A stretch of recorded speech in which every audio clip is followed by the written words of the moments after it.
Halo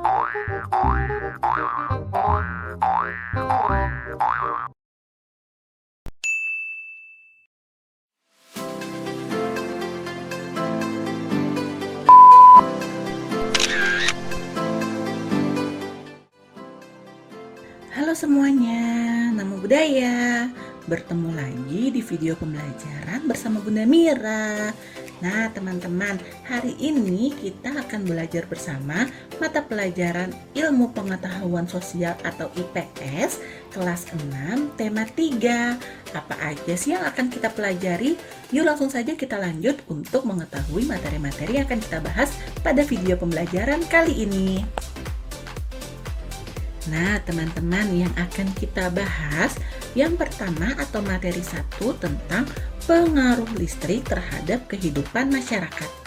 Materi 2 yaitu tentang pengaruh televisi terhadap kehidupan masyarakat. Materi 3 tentang pengaruh komputer terhadap kehidupan sosial budaya. Yang keempat atau yang terakhir ada perubahan kehidupan masyarakat Indonesia di bidang ekonomi.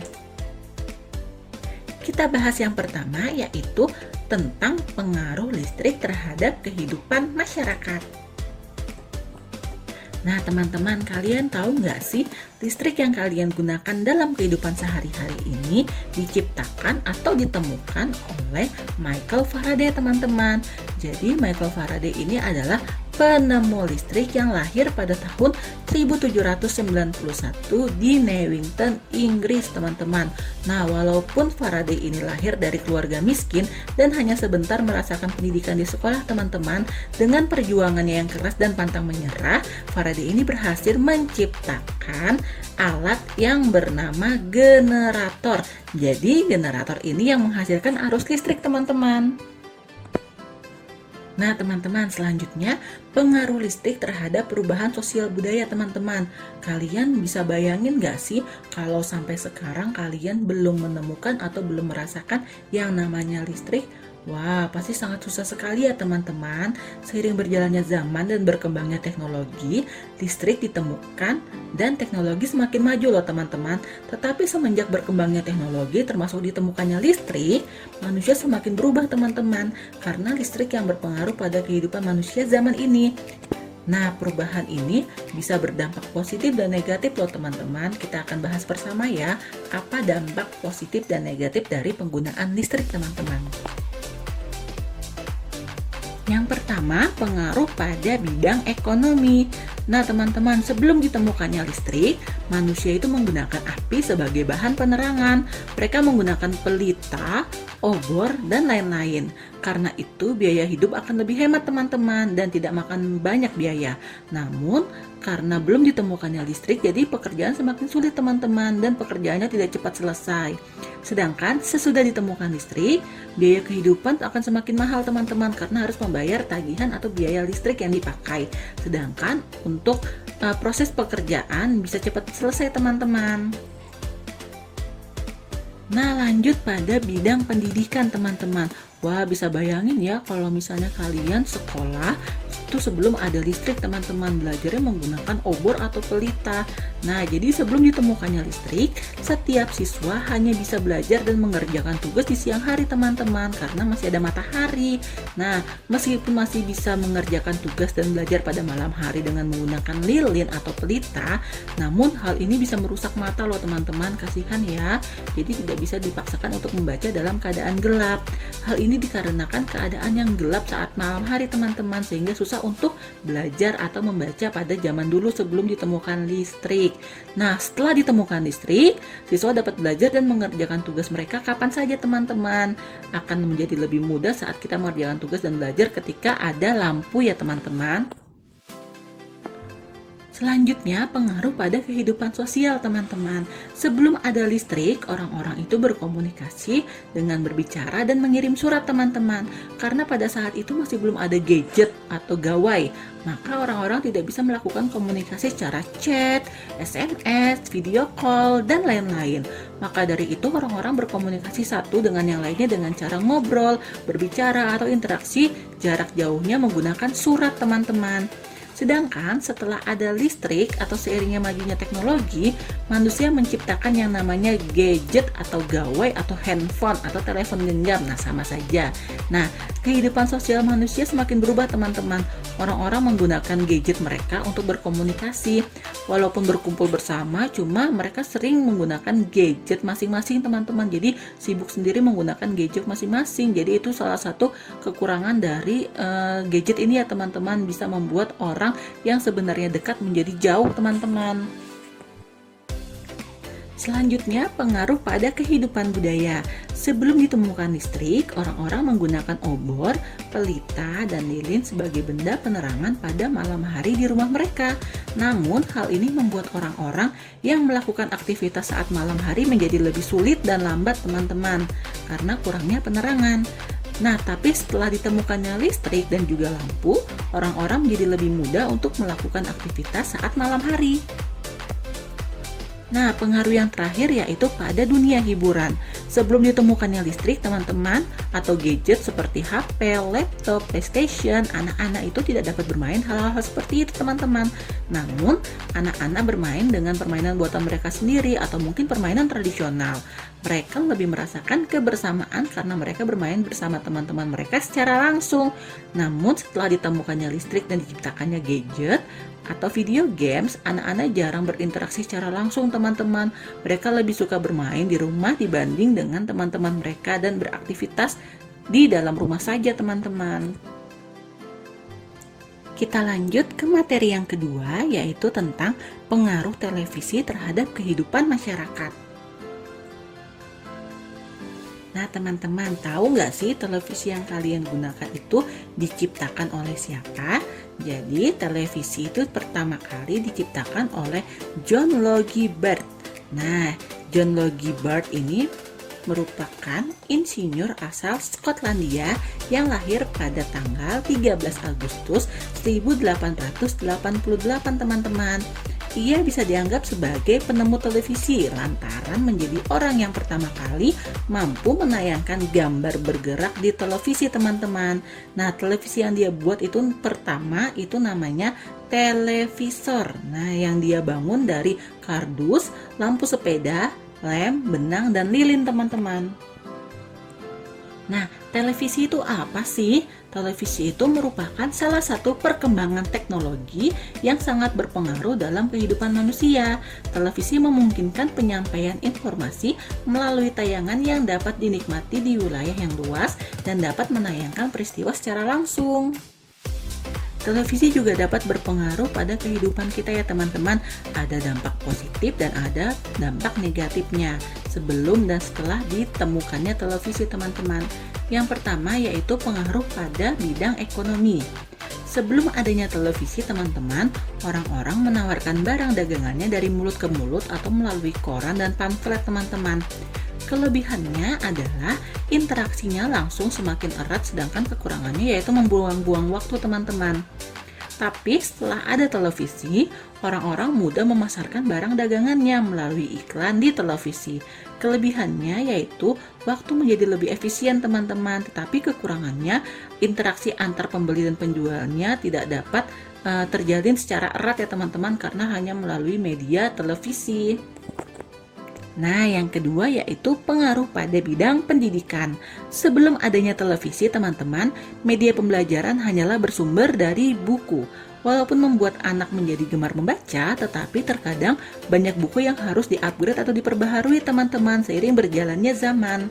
Sedangkan setelah ada televisi, pembelajaran anak menjadi tidak monoton dan bersumber terhadap buku saja. Banyak siaran pendidikan di TV yang menambah wawasan anak teman-teman. Tetapi walaupun banyak sumber pelajaran pada televisi, orang tua tetap harus mengkontrol juga ya teman-teman, karena terkadang adanya tontonan yang tidak sesuai dengan umur anak ya teman-teman. Selanjutnya ada pengaruh pada kehidupan sosial. Sebelum adanya televisi, masyarakat sering sekali berkumpul dan berinteraksi secara langsung dalam menyampaikan berita. Sedangkan setelah adanya televisi teman-teman, penyampaian informasi dapat dilakukan dengan mudah yaitu dengan menyiarkan pada acara berita, sehingga semua orang di penjuru dunia dapat mengetahuinya.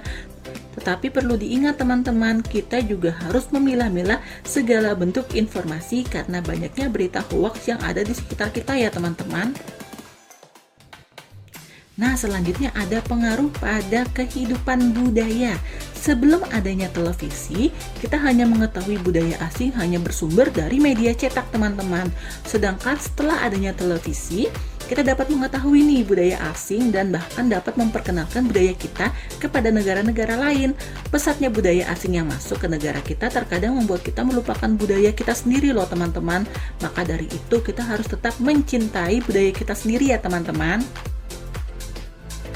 Kita lanjut ke materi 3, yaitu pengaruh komputer terhadap kehidupan sosial budaya.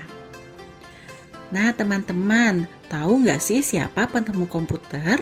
Jadi penemu komputer ialah Charles Babbage, seorang ilmuwan matematika yang berasal dari Inggris. Jadi awal mula menemukan komputer ialah saat ia menemukan beberapa masalah dalam perhitungan menggunakan tabel matematika teman-teman. Hal ini membuatnya berinovasi untuk menciptakan alat yang bisa meminimalisir kesalahan dalam proses hitung. Pada akhirnya teman-teman ia berhasil menciptakan mesin penghitung yang dinamai difference engine pertama. Mesin inilah yang pada masanya dulu menjadi cikal bakal terciptanya komputer. Nah selanjutnya teman-teman, kalian juga harus tahu sejarah dari komputer yang terdiri dari beberapa generasi. Generasi yang pertama pada tahun 1941 sampai 1959. Nah, pada saat ini terjadi Perang Dunia Kedua, teman-teman. Nah, pada saat itu komputer baru mulai dikembangkan oleh negara-negara yang terkait untuk kebutuhan perang. Jerman adalah negara pelopor yang berpengaruh dalam perkembangan komputer tersebut. Melalui salah satu insinyurnya yang bernama Konrad Zuse, pada tahun 1941, Jerman berhasil menciptakan sebuah komputer bernama Z3 atau Z3 ya teman-teman, yang berfungsi untuk merancang pesawat terbang dan peluru kendali. Nah lanjut teman-teman, untuk generasi kedua pada tahun 1959 sampai 1965. Komputer pada tahun 1960-an ini dikembangkan dengan transistor yang memiliki daya listrik dan ukuran yang lebih kecil. Bahasa mesin pada komputer juga menggunakan bahasa assembly ya teman-teman. Komputer transistor ini mulai dipakai pada lembaga-lembaga pemerintahan dan universitas untuk tujuan ilmiah. Kemampuan dari komputer ini juga dinilai lebih cepat dan dapat melakukan pembagian informasi secara real time. Komputer pada generasi kedua ini cukup laris di pasaran walaupun harganya tergolong mahal teman-teman. Selanjutnya, komputer pada generasi kedua dipakai di industri dan kesehatan karena handal dalam hal mencetak data, menghitung gaji, dan mendesain produk. Selanjutnya yaitu generasi ketiga pada tahun 1965 sampai 1971. Komputer generasi kedua yang menggunakan transistor tadi sebelumnya memang telah membuat ukurannya menjadi lebih kecil dan memiliki daya yang lebih hemat teman-teman. Tetapi sayangnya memiliki kekurangan, yaitu komputernya ini menghasilkan panas yang besar saat dipakai dan beresiko merusak bagian komputer yang lain teman-teman. Hingga pada akhirnya pada tahun 1958 ada ilmuwan dari Amerika Serikat yang bernama Jack Kilby yang berhasil menemukan solusi dari masalah transistor tersebut, yaitu dengan memanfaatkan sirkuit integrasi. Jadi dapat mengurangi panas yang terdapat pada komputer teman-teman. Generasi selanjutnya yaitu generasi keempat pada tahun 1971 sampai 1980. Nah, pada generasi keempat ini teman-teman sudah banyak perusahaan-perusahaan yang berhasil memanuver dengan menggunakan chip tuh teman-teman. Jadi sudah mulai terupgrade ya komputernya menggunakan chip teman-teman. Lanjut ke generasi kelima, yaitu pada tahun 1980 sampai sekarang teman-teman.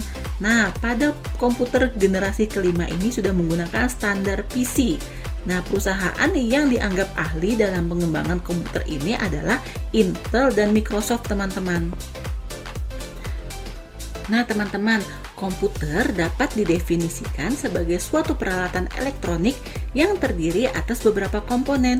Komponennya antara lain unit pemproses sentral atau CPU atau Central Processing Unit, papan ketik atau keyboard, dan juga tetikus atau mouse. Beberapa dampak komputer antara lain, yang pertama, penyebaran informasi menjadi mudah dan cepat. Yang kedua, memudahkan manusia berkirim pesan melalui surel. Yang ketiga, kegiatan ekonomi seperti distribusi atau jual beli menjadi lebih efisien. Yang keempat, berbagai dokumen penting dapat disimpan dalam komputer. Yang kelima, memudahkan siswa mengakses pelajaran dimanapun. Dan yang terakhir, membantu siswa mempelajari program kerja komputer. Materi yang keempat yaitu perubahan kehidupan masyarakat Indonesia di bidang ekonomi. Nah teman-teman, sebelum adanya kegiatan jual beli atau transaksi jual beli, manusia menggunakan barter dalam memenuhi kehidupan sehari-hari teman-teman. Barter merupakan sistem perdagangan yang di dalamnya terdapat kegiatan tukar-menukar barang tanpa melibatkan uang sebagai alat transaksi teman-teman. Nah, sistem barter pada awalnya digunakan saat sebelum terdapat mata uang, dan sistem ini dijalankan pertama kali oleh suku Mesopotamia sekitar tahun 600 Masehi. Tidak hanya barang teman-teman, sistem barter pun bisa dilakukan dengan adanya pertukaran jasa loh. Selama hal tersebut bisa dianggap sebagai alat tukar. Sesuatu yang bisa ditukar harus bisa diterima dan disetujui bagi penerimanya, baik dari segi fungsi maupun bentuk.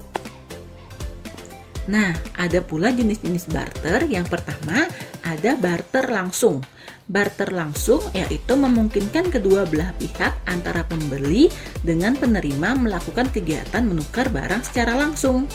Yang kedua yaitu ada barter alih. Barter alih adalah momen saat suatu negara menerima barang hasil kegiatan barter, namun penerima hasil barter tidak dapat memanfaatkan hasil barternya dengan baik. Akhirnya, hasil barter tersebut dialihkan ke negara lain yang bisa dimanfaatkan, berarti ditukarkan kembali ke negara lain teman-teman. Yang ketiga yaitu barter imbal beli. Barter imbal beli memerlukan kerjasama saat ingin membeli barang atau jasa yang sedang dibutuhkan.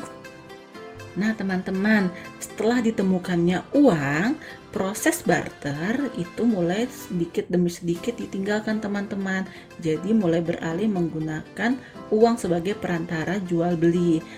Nah pada proses jual beli ada namanya proses distribusi. Distribusi adalah kegiatan menyalurkan barang atau jasa dari produsen kepada konsumen dengan urutan. Yang pertama yaitu produsen dulu teman-teman, lalu ke agen, setelah itu ke pedagang besar, ke pedagang kecil, lalu ke konsumen teman-teman.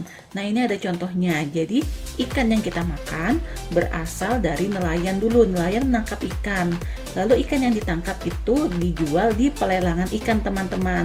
Oleh orang pelelangan dibawa tuh ikannya, diangkut ke kota.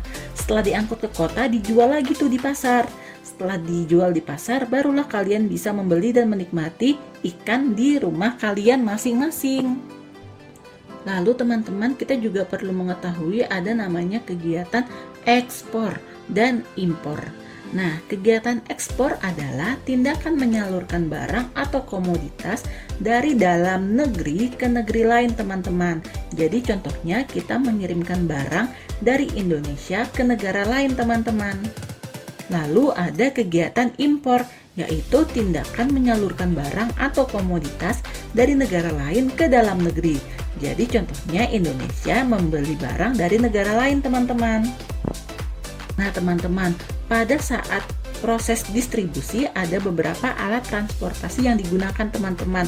Bisa melalui darat, bisa melalui air, dan bisa melalui udara teman-teman.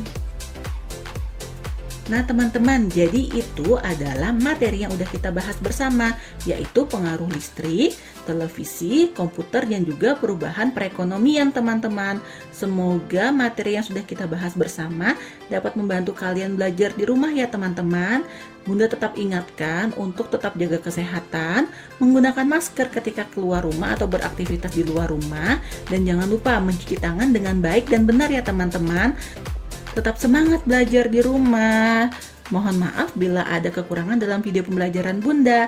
Sampai bertemu di video pembelajaran selanjutnya. Terima kasih. Namo Buddhaya.